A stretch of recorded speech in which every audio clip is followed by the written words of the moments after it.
Bonjour à tous, c'est Carl et bienvenue sur Manga Kusapo. Et aujourd'hui, je me suis demandé si ce serait bien qu'on parle d'un manga western, hein? Pourquoi pas?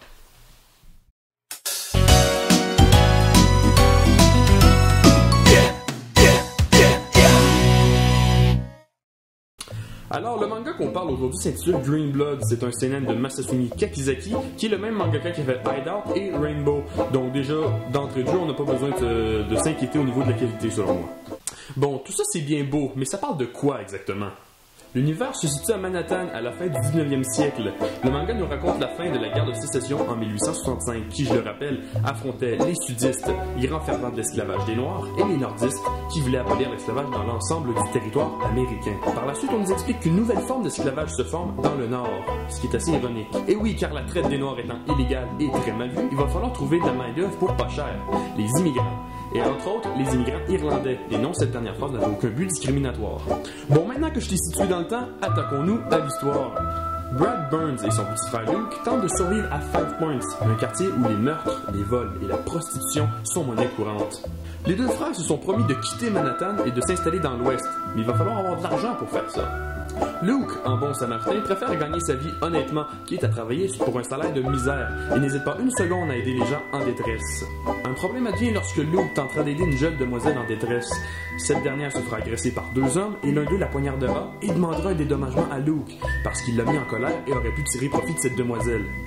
Oui, comme si c'était de sa faute en fait, comme si Luke avait provoqué la mort de cette demoiselle. Bon, ben tu vas me payer un dédommagement. Parce que si tu serais pas intervenu, je l'aurais pas tué. C'est de ta faute que j'ai tué cette femme-là. Oui, ça a du sens. Ça a du sens.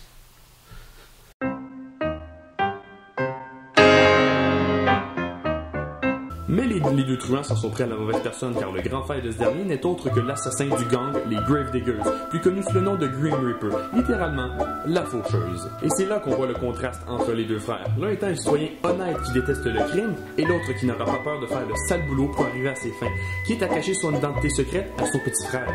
Bon, là je vais m'arrêter pour le résumer, car le but de cette vidéo est de vous donner envie de lire ce manga et non de vous spoiler.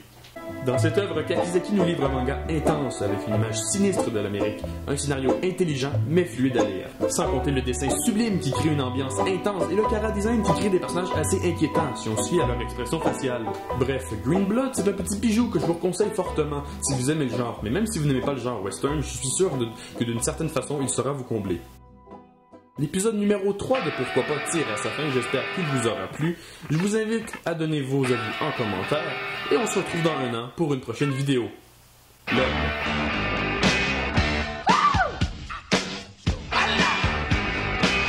Darling, you got to let me know. Should I stay or should I go?